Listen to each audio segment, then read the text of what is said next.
badhaadhinaa dhufa. Ijoollee woboo deeggaran hedduu haa galatoomanii. Ifama naa godhaa gola kan leengaloo kalcha. Ifama naa godhaati. Ishuu ayyaana nu kennirratti. Hold on. Barrecha. No, yeah. So community godi.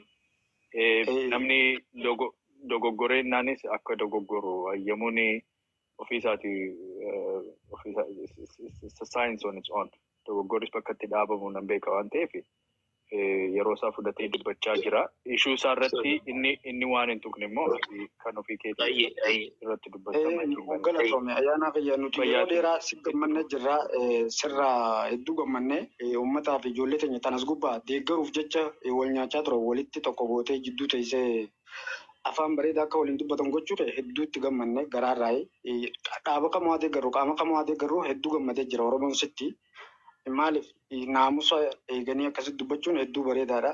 Namoota gurguddaa fi ijoollee daa'ima hundaatu nama hordofa waan ta'eef miidiyaa gubbatti dispiliinni kun baay'ee barbaachisaadha. Fuulduraaf illee itti nufuu fi yaada hawaasaallee guyyaa tokko gartee warreen siyaasa qofa osoo hin taane hawaasaa fi dhaggeeffattoota kanaaf illee hiree akka har'anuuf kan ta'e kana laadduu fi namni baay'ee yaada addaa qabaasii fi irraa baasii siin jechuu barbaada kun yaada kiyya. Inni lammataa qabsoo Oromoo irratti ammaan tana gartee nageenyaa fi uummata keenya kan miidhame sana akkamitti deeggarra isa irratti gartee yoo waan akkasiifaa dubbanne malee nuti miidiyaa gubbatti yaaddoo biraa tokko hin qabnu galatoom ulfaaduu siin jechuu barbaada.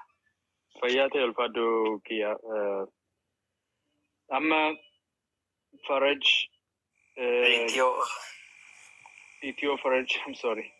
Itiyoo Faraj achi Mohammed achi barcaa damo barreecha dancer jedha. Barreecha dancer. Ayyu barreecha attidha. So Itiyoo Farajaa deemuuti achi Mohammedi. Masiin isa kanadha miti masarata. Okay. Masarata wajjin dhumarratti ishee wajjin goolabna waan ta'eef. Itti fufi. Galatoomi ayyaana keenya galatoomi hundumti keessanuu galatoomaa dhaggeeffattoonni kan jalaan taaptaapiif sheerii godhaa jirtanii hundi keessanuu galatoomaa jechuu barbaada. Anaa fi kana ana fakkaatanu deeggartoota badhaadhinaa kan taane sooshaal miidiyaa gara feesbuuk irratti qabsaa turre laakiin gizee hunda kan gaafachaa turre nagaa qawweedhaan wanti dhufu hin jiru nagaan barbaachisaadha. Marii zoomii irrattis gaafa seennu qaamota mootummaa kan gaafannu nagaa yoom fidduu gaafiin keenya gizee hunda kana ture. Marii nagaadhaan wanti dhufu jira malee nagaa malee wanti dhufu hin jiru qawweedhaan wanti dhufu hin jiru jennee yaadaa fi gaafii adda addaa olii hamma gadiitti gaafataa turre. Kanaafuu ijoollee deeggartoota badhaadhinaa sooshaal miidiyaa kanarratti maaliif illee mootummaa kana waadanuutu ture jechaadha. Amma mariin hin jalqabame baay'ee bareedaa baay'ee akka badhaadhinaatti nuti tollee jira jechaadha. Deeggartoota badhaadhinaa keessaa namni marii jibbullee tokkollee olii hamma gadiitti jira jedhee hin amanus hin jirus sooshaal miidiyaa kanarratti jechaadha. Ni beekna hundashiyyuu namoota sooshaal miidiyaa irra manoota kana seenanis achi seesanis achi hundashiyyuu wal beekna namoota sooshaal miidiyaa ayyaanan gizee dhiyoo kana dhufte malee gara tokkokkii irratti hundinuu wal beeka kanarratti jechaadha. Namoota bootaa 3-4 dhaabbatan asii akkana fakkaatu asii badhaadhina fakkaatu asii kafaa'oo asii abaa'oo waan addaa keessa laakantu jira. Mariin baay'ee bareeda walitti dhufnee dubbachuun keenya baay'ee bareeda. Nagaan akka dhufuuf immoo nagaa sammuu keenya irratti fiduu danda'uu qabna jechaadha. Ofii keenya nagaa fiduu danda'uu qabna. Wanta dabarsinuuf waan hojjennu sooshaal miidiyaa kanarratti jechaadha. Nagaa dhufuudhaaf nagaa sammuu keenya kennuu jalqabuu qabna. Manni kun mana poolitikaa ta'ee fi wanta dubbannuuf wanta dhiifnu beekuu qabna. Gizee hundammoo kan mari'attanu namoota deeggartoota garee tokko qofa irratti mariin ta'uu qabu. Ijoollee badhaadhinaan carraa hunda irratti hin argatan. Inseensistan ijoollee badhaadhinaas gaafadha. Eenyutu waggaa kana keessa deeggartoota badhaadhinaa keessaa kan nagaa jibbu jira. Kan nagaa hin barbaanne jira. Ilaaluu dandeessu sooshaal miidiyaa kanarratti jecha. Tokkoon mootummaa yoom nagaa fidda, yoom qawwee dhaabda, yoom teessee mari'atta jennee gaafachuu malee qawwee kudhaasii qawwee dhukaasii injifadhu kana godhi jennee hin beeknu jechaadha sooshaal miidiyaa irratti. Hamma dandeettii keenyaatti akka deeggartoota badhaadhinaatti gaafii adda addaa kaasaa turre olii hamma gadiitti garee addaa badhaadhinaa keessattis yoom nagaa fidduu Oromoodhaa fi deebiin qeerroo kana ta'uu hin qabu jennee gaafataa turre jechaadha. Mariin jalqabame baay'ee nutti tola bareedaa namni wal injifate hin jiru. Oromootu Oromoon lolee yookaan Oromoon Itoophiyaadhaan yookaan alagaa wajjin lolle mariin obboleeyyan lamman kuni barbaachisaadha. Wanta barbaannudha injifannoodhaan lammanuu gara nagaadhaan xumuranii maaddii tokko irratti akka dhufan immoo inshaallah abdii guddaa qabna. Abdiin qabsoon fuuldura keenyaa ta'uu qabullee qabsila dubbattee jirta. Qabsoo kanaan duraan dubbachaa jira jecha Oromoodhaa kan barbaachisu qabsoo nageenyaa, qabsoo misoomaa, qabsoo Oromoon waan qabduun caaltee argamuu qabdi qabeenya seerratti qa'ee seerratti wanta barbaachisu danuu jira. Qabsoo qawweeni nagaadhaan yoo xumurame jechaadha. Kanaaf nagaan akka dhufuuf immoo hundi keenya iyyuu nagaa sammuu keenyaaf duraan dursa sammuu keenyaaf nagaa kennuu qabna jechaadha. Sammuu keenyaaf nagaa kennuu qabna. Ammas wanti ajandaan adda addaa jalqabamee jira sooshaal miidiyaa irratti garee adda addaa keessatti jechaadha.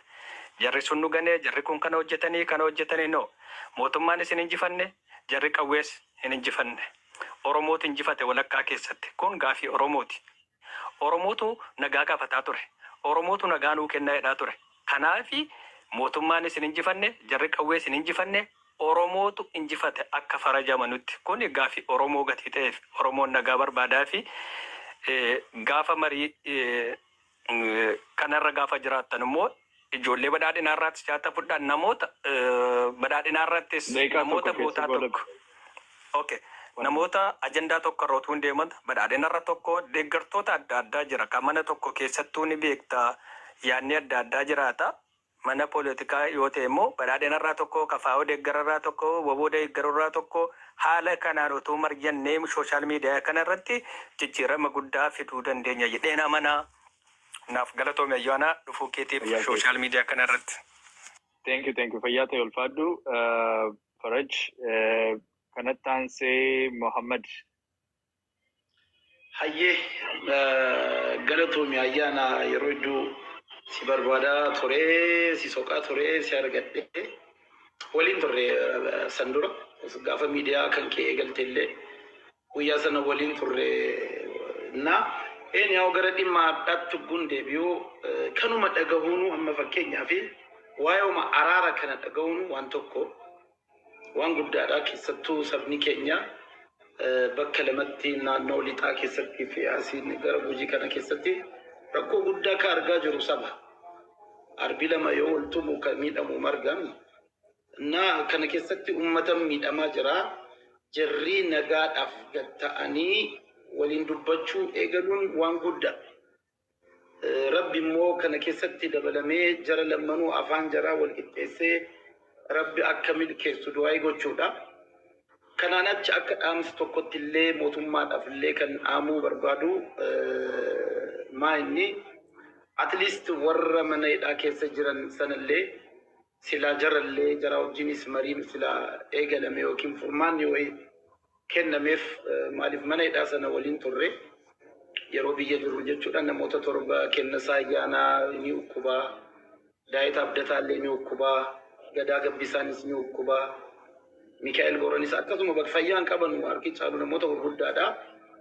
Yoo jara kana wajjin illee mariin gaggeeffame akka yaada kootti ummanni sabni qalbiin isaa ara galfata jedheeti yaada.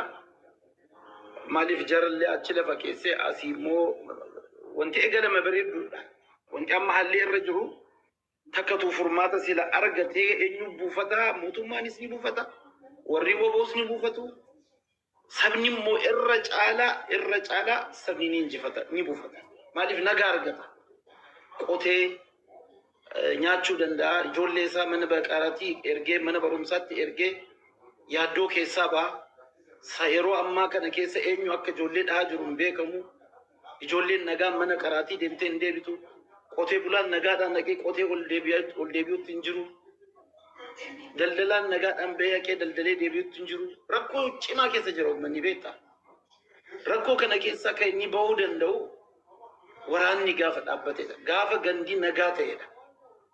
Kana jennaan biyya tokko keessa mootummaan lama hin jiru. Mootummaa tokkotu ta'uu qaba. san abbaa carraati. Abbaa yaada gurguratee bakkaan gahateedha. Kasan argachuu danda'u. Kanarratti hundaa'anii akkamitti immoo karaa nagaatiin qabsoon itti fufa. Dooktar Abiyyi waraanaan miti, qawweedhaan miti, kaaraakiloo seene. Qabsoo ummataatiin seene.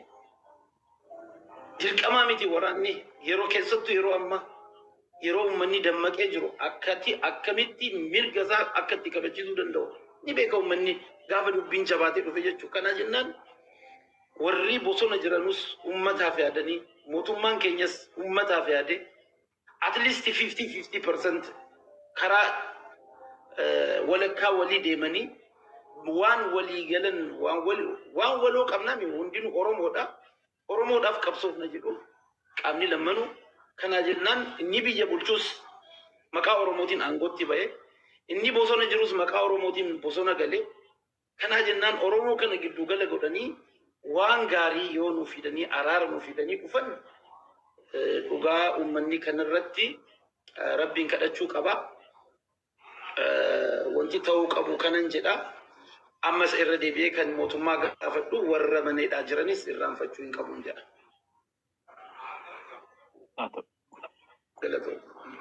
Fayyaa ta'e Ulfaatu Muhammad. Bareechaa.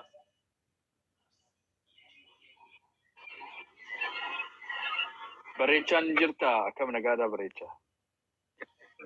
Nin jira fayyaa oltanii hayyuu fi alagaa keetti fayyaa qabdaa akkamii haala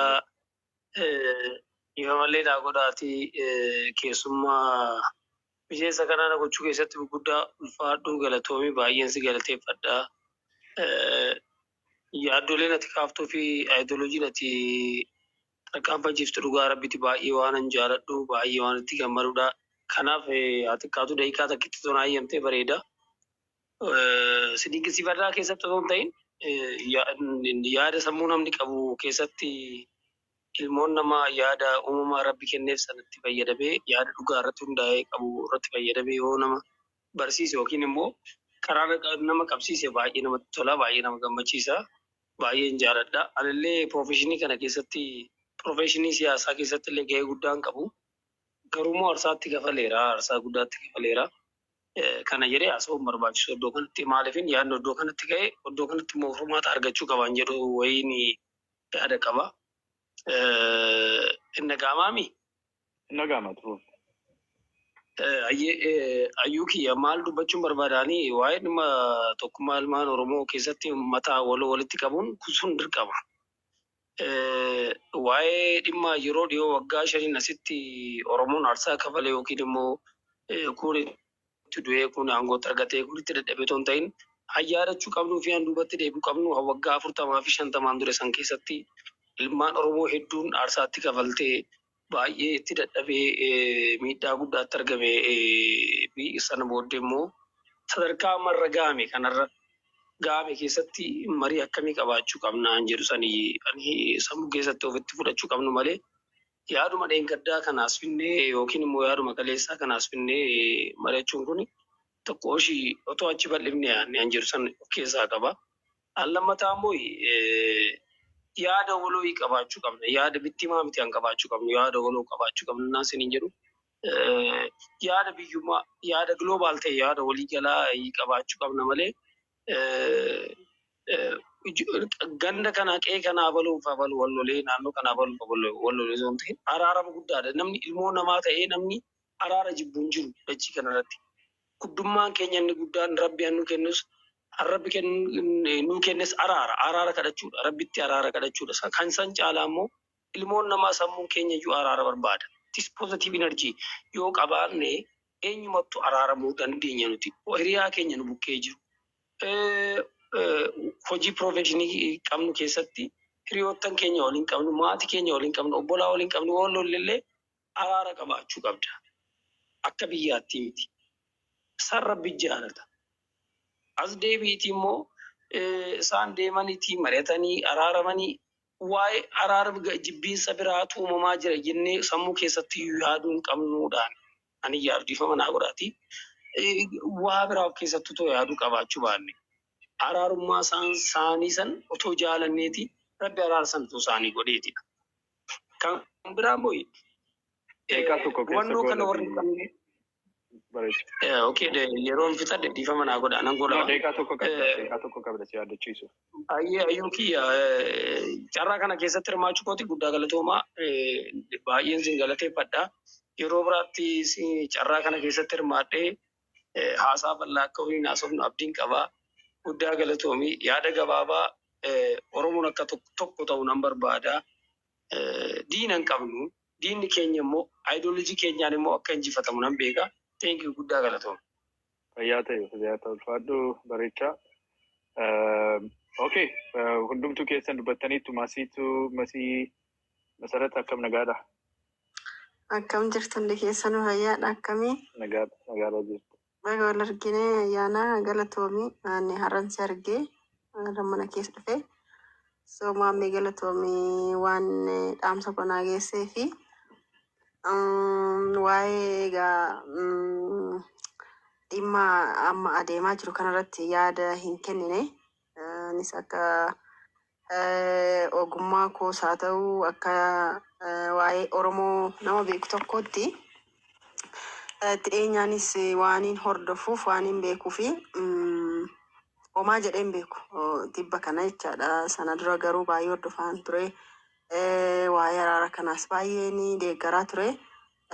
Otoo araarri kun hin ta'in immoo biyyi kun nagaa argattu manni kun nyaatas gabbaahu nagaan biyya kanaaf aboo Oromoof Oromiyaaf haa ta'u jechaa turre. So kan gaafachaa turre egaa haala kan mijeessuu danda'u mootummaadha. Mootummaan kana gochuu isaatti baay'een dinqisiifadha. Baay'een gammadasi. Haala mijeessee marii araaraaf taa'uun isaatu waan guddaadha. Kana dura otoo waliin galiin walii galuuf wal beellamanii adda ba'uun isaanii ni beekama. Sanarratti egaa namoonni adda addaa namoonni siyaasa beekanis siyaasa hin beeknes haala adda addaan xiinxalaa turanii garuu immoo walii galanii walii galuuf adda bahuun immoo waan guddaa akka ta'ee fi abdiin akka jiru abdiidhaan eegaan ture. So guyyaa kana eegaan ture. Kanas ta'e sana garuu waa'ee nagaa dhabuu irratti immoo miidhamaa jalqabaa kan ta'u dubartoota daa'immanii dubartii caalaa immoo kan waa'ee rakkoo nageenyaatiin miidhamu hin jiru jechaadha. So dubartoonni keenya baadiyyaa keessa jiranii haala addaatiin miidhamu. Dhala dhabuu, abbaa warraa dhabuu, qe'ee buqqa'uu, qabeenya dhabuu. So viiktimiin jalqabaa dubartii taati jechaadha. Dubartii taatii daa'imatu abbaa malee hafaa, daa'imti maatii malee hafuu. So waan baay'ee arginee jirra. So walwaraansi kuni walwaraansa obboleeyyaniin jedhinaa hiinuun jedhu. Yoo waa'ee nagaa dubbanne nu arrabsu. Waa'ee nagaan haaboo jette karaa tokkotti si fidanii si arrabsu irratti duulu. Si xiqqeessu si galee eebaluutu si ergee siin jedhu. Ana baay'ee bara jireenya koo namni na ergatee hin beeku. Yaada ofii koo daa'imummaa koorraa bilisummaatii waan hin guddadheef eenyuuf ashkara ta'ee hin beeku eenyummoo na ergatee hin beeku. Waan natti dhagahame immoo hanga beekumsa koo eenyuuf otoon sodaatiin lubbuu kootiif otoon sassatiin nan dubbadha. Gara fuulduraattis nan dubbadha. Asis achis fakkaachuuf otoon taane karaa hundaan obbolummaan nageenya akka dhufuuf walitti dhiyeenya akka dhufuuf garaagarummaa qabnu wajjiniin immoo walitti siqnee akka hojjennuuf akka waliin adeemnuuf imalluuf ilaalcha siyaasaa garaagaraa qabaachuu nan danda'a. Oolmaan koo bakka biraa ta'uu danda'a. Garuu immoo yoon suuraa wajjin ka'e yookiin immoo nama san wajjin yoon na argani bitamee yookiin gurguramee yookiin ergamee yookiin basaasuuf miti. Ilaalcha akkasiisuun siyaasa keessatti hanga hin jijjiiramnetti waliin hojjechuus hin dandeessu. Waan walitti si fidu wajjiniin hojjechaa waan adda si baasu immoo anis si kabajee atis na kabajee waliin jiraachuu waliin tarkaanfachuu hanga hin dandeenyetti rakkoodha jechaadha gara fuulduraatti. So yaada kee qofa akkan deeggaruuf si kakaasu yaada kee qofa waan ati deeggarte qofa akkan si deeggaruuf yoon sin deeggarre immoo biyyee lafa jalaa si nyaachisuuf sirratti gurmaa'u jechaadha. So ammas taanaan waan na arrabsaniif waan namni baay'een deeggaru hin deeggaru.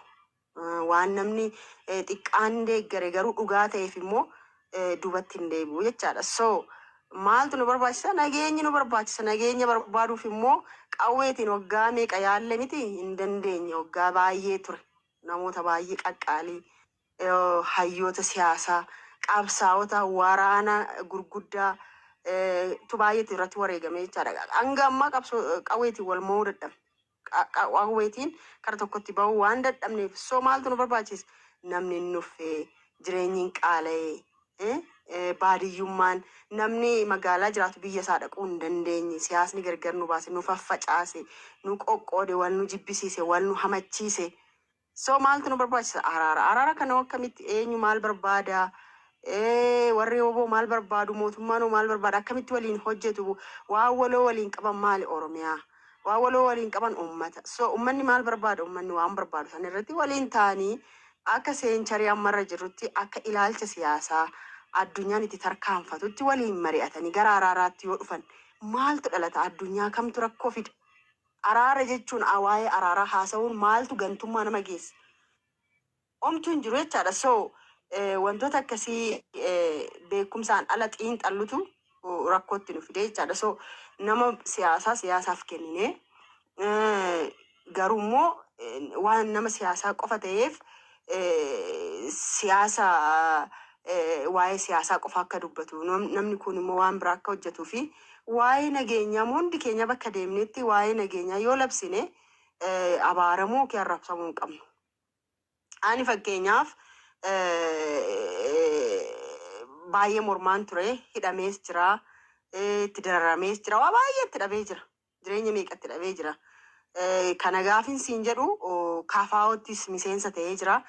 Ammoo gidduutti dhiisee jira maaliif hojii hawaasaan hojjechaa ture hojii hawaasaa sana ammoo kaafaa'oo keessa ta'ee hojjechuu hin barbaanne abaa'os ta'ee itti fufuu hin barbaanne kanaaf maal of niitiraal of godheen waan hawaasa koo gargaaru siyaasa sana keessa taa'ee waan hojjedhu caalaa waan uummata kootiif ta'a jedhee yaadee hojjechaa jira galee so dhaqeen yooniin abiyyi faarsee abiyyi na bite jechuu miti wakiila fanaa kennan jechuu miti hin barbaadu ani maallaqas hin barbaadu lafa isaanis hin barbaadu Omaa sin barbaadu dhugaan barbaada jaalalan barbaada waa'ee nageenya waa'ee biyya koo nagaan barbaada sanaaf waa baay'ee naan jedha dhaqee Adaanech waan gaarii waan hojjetteef dhaqee yoona ishee faarsee kaaree meeqasii kennite siin jedhe sii galee so ilaalchi isaanii faayidaa qofaa walidhaati barana laal namni nama bitu tokko keessa nu gollabii masiko yaa namni nama bitu jiru dhaamni nama bitu siin jiru rakasee jira amma sii galee kanaaf yerootti gurguramnuuf yerootti bitamnus bira darbinee jirra waan ta'eef waa'ee nageenyaa immoo sodaa tokko malee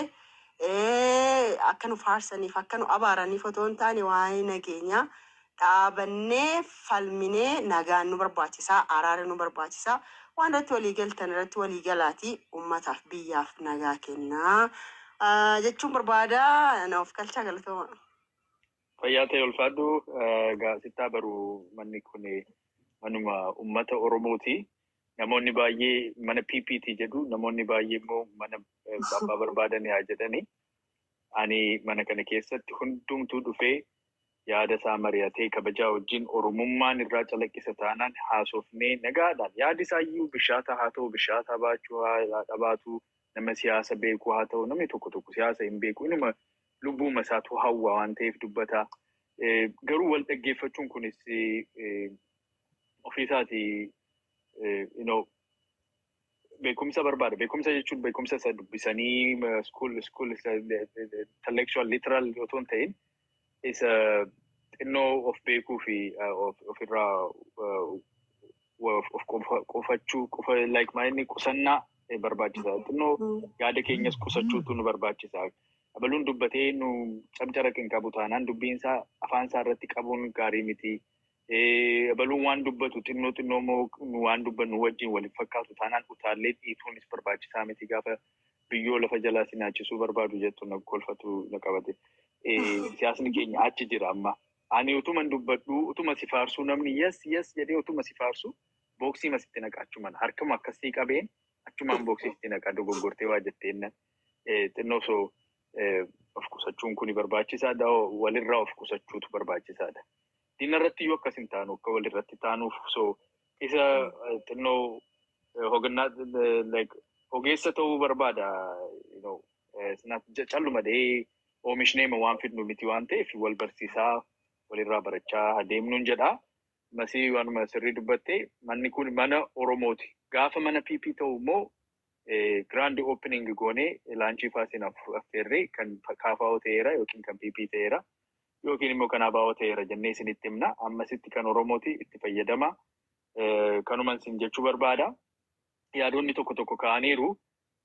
Warra asirra jirtanii nagaa isin gaafadhee qaama lamaaf immoo wanta sadii sirra kaan keessaa wanta dogoggora natti fakkaatu an ofii kooti akkatti sirraa waan irra jiru jedhee amanuu dubbadhee achumaan angolaba baganagaan dhuftan hundumtuu keessan Ethiopraj Mohammed Masi Kiyya Bareecha hundumtuu keessan kottaatiin moonnu ilaalaa nu deeggaraa amma dandeessanitti yaadaanis walirraa barannaa. Taatis immoo nu galchuu nu argitu. Carraa. Nayyaala waan gaarii na yaadachiiste isin amma yeroo immoo na dubbadha. Ayyaana kan galatoomuu nuti yeroo hunda dhaggeeffattoota namootaatiif hedduu isinuma dhaggeeffannaa. Wanni jechuu barbaadu dhumarratti ilma Oromoo dura waan araara amma jiru kana keessatti nam tokko qaamni kamuu kan kasaaru hin jiru dhaabbileen tamuu kan kasaaru hin jiru. Isa reefu jette san gartee daldaltoota kontorbaandistoota dhiiga namaa daldaluu barbaadan san irratti xiyyeeffadhu soosii hordofnaa si faana jirraa jechuu barbaadi galatoom. Fayyaa ta'e ulfaata. Baay'ee galatoome nagaa ta'e. Nagaatti fayyaa ta'e amma si kenna. Thank you. Okay.